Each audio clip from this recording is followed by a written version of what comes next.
So, Andre, you actually got in on the Mario Kart Tour Beta and have been playing it for most of the day. Now, unfortunately, it's Android only, which means I can't actually play it since I have an iPhone, but I've still seen your impressions, at least a little bit of them, on Twitter, talking a little bit about what you've been experiencing. That said, I still don't have a good idea of what Mario Kart Tour is all about, so I thought I'd pick your brain a little bit and, well, figure it out. So, before we get into it, though, I do know from the beta that we cannot show any video or pictures of the game from this beta, and so we'll probably just have some Mario Kart 8 footage running in the background so we have something to show. With all that said, Andre, how are you feeling about Mario Kart Tour so far?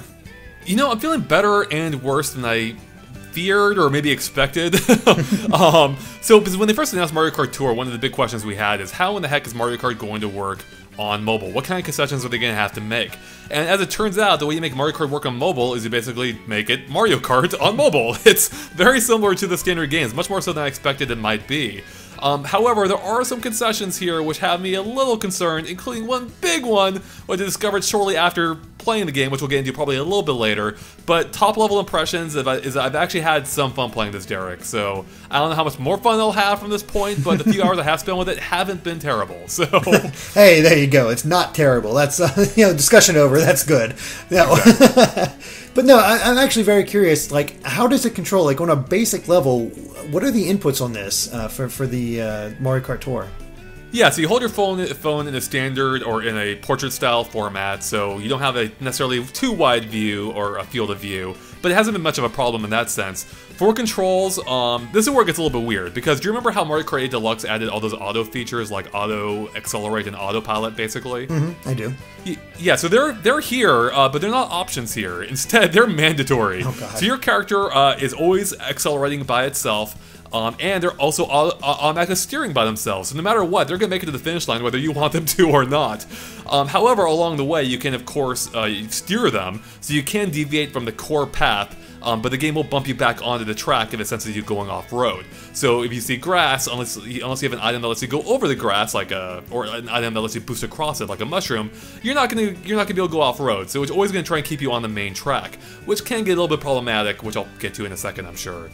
So yeah, the basic controls are you just move your finger left or right to deviate from the core path. And by the way, the game does draw an arrow in front of the character showing roughly where they're steering you, and as you move your finger across the screen, that arrow turns sharper, showing how much sharper you're going to be turning yourself. To use items, you just tap the screen to use this basic function, but if it's an item you can throw ahead of you or behind you, you just drag your finger up or down in that direction.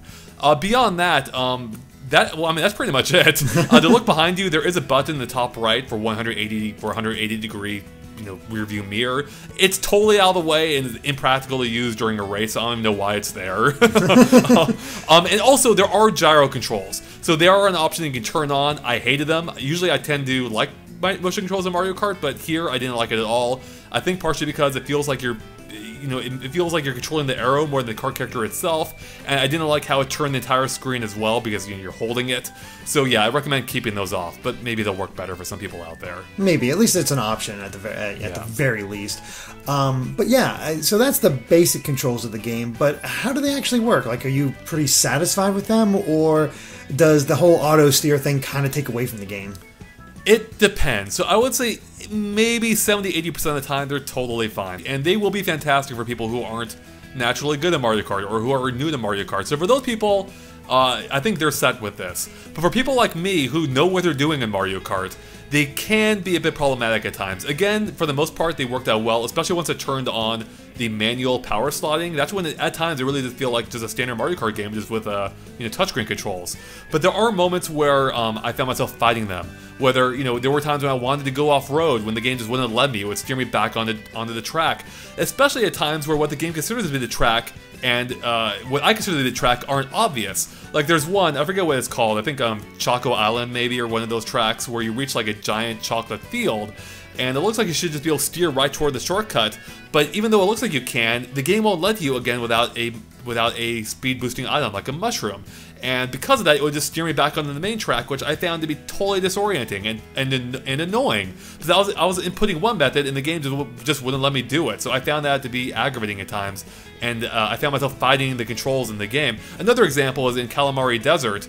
I can't just go across a desert without activating an item first. So again, there are times like that where it goes against my base Mario Kart instincts, and that's when it is annoying. Yeah, it's like, I can see I can go there, please let me go there. Otherwise, it sounds like the arrow almost works like those like tracks where there's that with kids can go down a little course and they go back and forth and hit the arrow, but because they're driving forward, but there's only so far they can go left or right. Exactly. So it sounds like a bit more of a guided experience. So how does that work competitively? Like, is it actually, like, do you feel like, I can't really grasp it since you're, all theoretically going the same speed since it's all auto. How do you how do you get ahead of people? I mean, it's not all auto. I mean, the acceleration is, but let's be real. How often do you take your finger off or your thumb off the acceleration of Mario Kart? Good point. So at that point, it comes mostly down to steering, without the aid of a potential brake, of course. And again, when you are steering, especially with the power slide option turned to manual, there are times when it really does feel like you are largely controlling this game by yourself. So it's not entirely on. Well, I was gonna say on rails, but it kind of is on rails.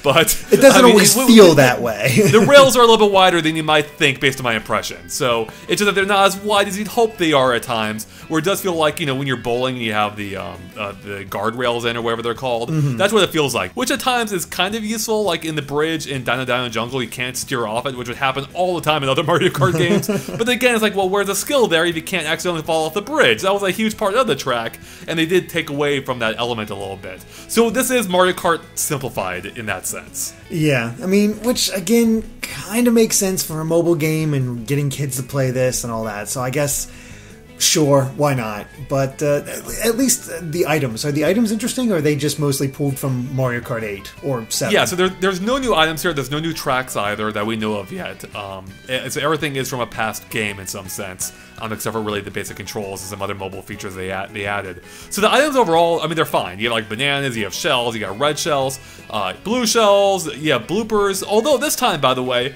the Super Horn is also back, and they can take out the bloopers, which I loved. Finally, thank God. A way to kill the freaking bloopers. And what else is cool is they actually brought back some items from Double Dash. You have, I think, big bananas. You have the big Koopa shell, and a couple others in there as well. I can't remember them all off the top of my head. But anything that references Double Dash, Derek, is a pro in my book. So yeah, I was going to say, like, I'm surprised this hasn't gotten a 10 from you yet. Yeah, I know, right? Now, something else that they've added here is you can, at times, actually have more than one item at a time. Again, like Double Dash in a way. In fact, you can have up to 3 items at a time, and that depends on if you choose a character that likes the course, which is a little bit of a weird feature. So basically, some characters are better matches for some courses, and depending on how good of a match they are, you can get up to 2 or 3 items. So as part of that, every time you hit an item block, it'll give you however many items you can hold, and although it's usually a random assortment of items, sometimes it'll give you 3 of the same, and if that happens, it activates a frenzy, which then lets you use as many items of that type as you want. You can just keep mashing that button for this short period of time, in which you're also invincible, and in which you also can power slide even better than you could before. So basically, the super powers you up completely randomly, based on chance if you get all 3, like a roulette wheel, really. Which kind of, actually now that I think about it, kind of ties into the whole nature, the whole gacha nature, that they've also added onto Mario Kart here. I guess so. I mean, that sounds incredibly unbalanced competitively, just because you have that random chance, especially when it comes to the course. I assume they kind of balance that, because if I'm assuming circuits are in the game as well, so probably not one character can like all the courses in a circuit, and that'll balance it, maybe? Yeah. That's kind of a good way of looking at it. So for the most part, I mean, as far as I know, no character like trumps another character wholeheartedly. However, being a gacha game, there are rarer characters, which you unlock by cashing in emeralds that you earn, or by using real money, although you can't in the beta, but you can see the pop-up for it indicating that will be in the final game. Anyways, you can then take these emeralds that you either purchased or earned, and then you can cash them in a game in which you're randomly awarded a character or card part or something else of that nature. And of course, the more rare a character, the more diverse of a track selection that they like, or that they're good on. So yeah, that's kind of where it gets you. So Metal Mario, for instance, I think is better. Who's the first rare character I think that's offered up, or one of the first big rare characters that's offered up. He's bigger. He's good on, or he works well on the wider selection tracks than the more common characters. And this also applies to cart parts too. They all have their own perks, like a bigger boost at the starting line, or better boosts from like mini turbos, from power sliding and whatever else. There's a variety of elements there, and so yeah, I mean, if you play a mobile game before, you kind of know where Mario Kart's going with this. Yeah, on one hand, I kind of like the idea of this level of customization because it seems like it has an actual effect on things. On the other hand, the fact that you have to rely on gacha in order to get it kind of takes away from that whole experience, and it's kind of why I ended up dropping Fire Emblem Heroes, just because I couldn't get a good pool to save my life. And so I'm like, oh good, now I get to try to pool for good things in Mario Kart Tour. Right. Yeah, I mean, so the thing is, Derek, I'm a huge Mario Kart fan. I'm not a huge mobile gaming fan, largely because of gacha elements. I just don't care. And once I started up Mario Kart and it started like dumping all this info on me, like my eyes started to glaze over as it explained, what emeralds are for, and what coins are for, and what hearts are for. Hearts are a stamina, basically, by the way, stamina meter, and it limits how many races you can do, and you have to wait in real time to get more hearts, to get hearts back. However, I think there are ways to pay for hearts effectively by cashing in, I think, emeralds, So there's this interplay of all these different elements. There's tickets, too, which you can cash in to get more coins, and it's so complicated to me, and I don't care. There's like all these numbers on top of my screen. It's like, man, I just want to play Mario Kart. And thankfully, like I said, the core gameplay is, largely pretty good for a mobile experience. At least the parts that you can play up until the point where you have to wait to play more. Because even when you unlock circuits, like, it makes you wait to play those. And I think up to like 30 minutes. Luckily, it took me a little bit. It took me a couple hours to get to the point where I had to wait to play more. But I think I might be at that tipping point now where I am going to have to endure more waits to get farther. And now it's at the point where I'm just not really caring that much. Especially because of one big thing I discovered earlier today, Derek. Yeah, I did hear about this, and that's a yikes. So why don't you tell everybody who is not aware of this? Okay, so the way it works is the game is split up into different circuits, and in each circuit there are basically 4 races, 3 of which are proper races, and the 4 of which is a single-player challenge, in which you go through like different, trying to get through all the rings or collect a certain amount of coins, I think, and among a few other things. But when it comes to the 3 races in each circuit, the way the game presents it is it looks like you're playing other people around the world. There's like a matchmaking lobby as other players get added to your game, 7 other players, you can see their names, and then you get booted in the race. Mm-hmm. And at first I'm like, oh, this is really cool, this works really well. And I also felt pretty highly of myself. I was kicking all their butts. I'm like, yeah, I'm rocking you, how's that feel? But then later on I realized a couple of things. One, I was able to skip the course intro where it gives you like the 10 to 15 second like overview of the course. I'm like, that's weird. If I can skip it, does that skip it for everyone? And then I'm like, wait a second. This only really makes sense if these aren't actually human players. And to confirm this, for one, I actually didn't skip it at all a couple of times to see if anyone else would, and no one did. 2, I turned my phone into airplane mode, and it didn't affect the race at all when you think it would disconnect me from the race. And 3, I also tried multitasking to minimize the game and come back to it a few moments later, and the game picked up exactly where I left off. The CPU players, there we go, the players were in the exact same points that they were before, and as it turns out, that's because they're basically just CPU players. They're just branded as human players. So I don't know if it's just a name thing, or if it's also using like the parts they've unlocked, or maybe it's even based on how that player played, although with how well I was schooling them, I hope not. But yeah, so the game doesn't tell you this at all. It doesn't tell you that you're basically just racing CPU players. It presents it as if they're human players, and the thing for me is Mario Kart has always been about the multiplayer experience, whether local at first or eventually online. And now that I know I'm just playing CPUs, I don't really care about any of this. Like, I don't care about unlocking better kart parts, I don't care about bettering my own skills, because who am I showing off to? You're just racing computers, and I don't care about that in Mario Kart. Yeah. It's always been about the competitive element that people bring out in me. So yeah, the only way I can see that kind of being fun is if that, like, the stuff that you unlock, you can put into like a ghost data version that gets sent out, and it's using the parts you have unlocked, the character you unlocked, and all that. And let's say your ghost wins, and you get some emeralds or coins or whatever else the currency they have in this game, and help yourself out with that. That would be kind of cool and encourage you to keep playing so you get better gacha elements, so you can get even better gacha elements even when you're not playing. I'm guessing that's not the case though. Not that I've experienced so far, and also I should mention the fact again that this is a beta, things could change. Maybe there will be proper online races in the final game. But, I right now can only judge it based on the beta. And right now, even those elements you mentioned there, Derek, I haven't experienced myself. But even if they were there, I don't think that would change that much. The core racing's still the same. You're still racing against, effectively computer opponents. So even knowing my... What did that one racing game call it? Like the Drivatar? Oh, yeah. Even if I had a Drivatar out there, I don't think I'd care that much. Right. So if you're a single-player focused gamer, if you've liked Mario Kart single-player before, this might be right up your alley, or more up your alley. For me, though, it's like, man, I'd rather just go play Mario Kart 8 Deluxe and play that either online or locally instead. I mean, you say this is part of the beta, and, it is a beta. I mean, wouldn't you want to use a beta in order to figure out the online? So it kind of leaves me without hope that it's not going to actually be in the main game. That's kind of what I'm thinking too. That's why I don't think it's going to be in the final game either. But again, that's just my own conjecture. I don't know for sure. But I feel like that's something they'd want to be testing in this. I should mention too, by the way, a few people pointed out to me that the game does say there's like a ranking circuit in which you can actually do race against other people, or so it seems. But I should clarify, what they mean by that is it's just a leaderboard. It's just, you then compete for points against other people on an overall leaderboard, but you're still, on a race-to-race basis, still racing against, CPUs that are just branded with human names. So, yeah, that's a part that was really just that just kind of bummed me out, because I thought I was having fun for a while.